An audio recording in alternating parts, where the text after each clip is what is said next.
Thank you, Mr. Chair. Gentlemen, thank you very much for your continued service to our country.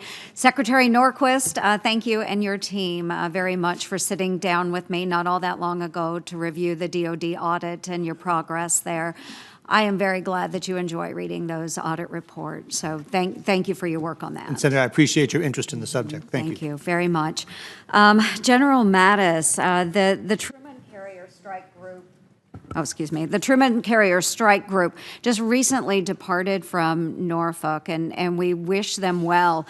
Recent reports suggest that they may remain in the European theater, which is breaking with tradition rather than deploying to the Middle East as they have during deployments of the past. Can you speak about the need to make our military less operationally predictable and how we can posture our joint force to truly make our adversaries counter us in the multi-domain?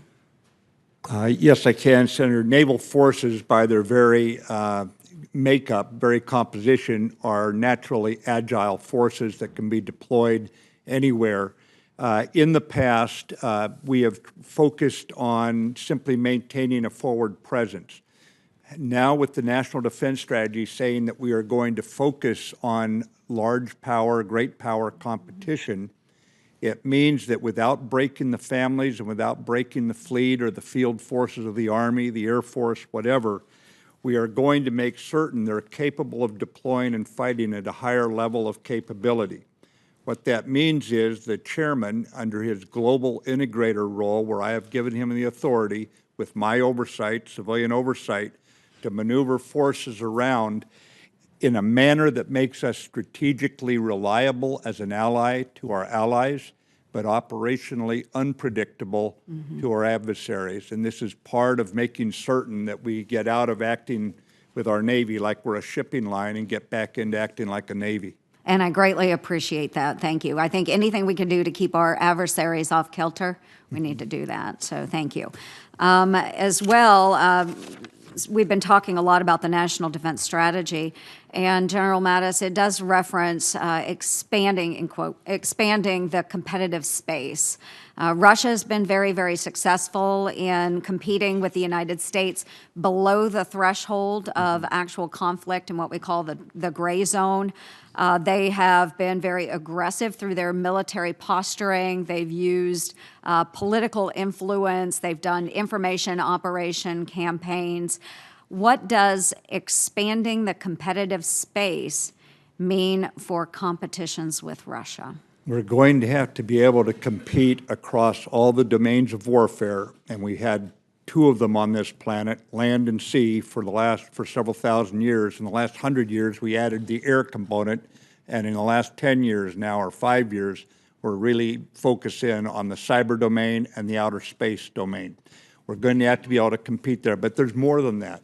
America is still a great beacon of hope to people who want to run their own lives. We support sovereignty and territorial integrity.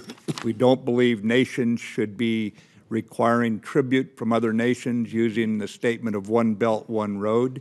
We don't believe that Russia has a veto authority over the countries along its periphery or has any right to change international borders through the force of arms. And so we're going to have to be able to compete across diplomatic, economic, information, energy lines. And we are engaged in that on a routine basis in the sit room in the White House as we orchestrate and integrate this effort. Very good. Thank you very much. And thanks for the reference to DIME as well. I think it's really important. And then the FY18 NDAA included a provision to provide assistance to our partner forces to support U.S. special operations combating irregular warfare threats. Have you identified additional resources or new authorities that will help support those lines of effort, especially when we're trying to counter malign Russian influence? I have not seen where we don't have the authorities we need, whether it be through the NATO support that you're aware of and you fund. We are expanding the Special Operations Forces, mostly niche capabilities. It's not a wholesale, everything in the Special Forces being expanded. But let me just ask the chairman to weigh in on this. There is, Senator, in the European Defense Initiative, a special operations component to training and exercises as well, if you're talking specific to the European theater. Yes, absolutely. Thank you. Thank you, gentlemen. My time has expired. I appreciate your continued service. Thank you.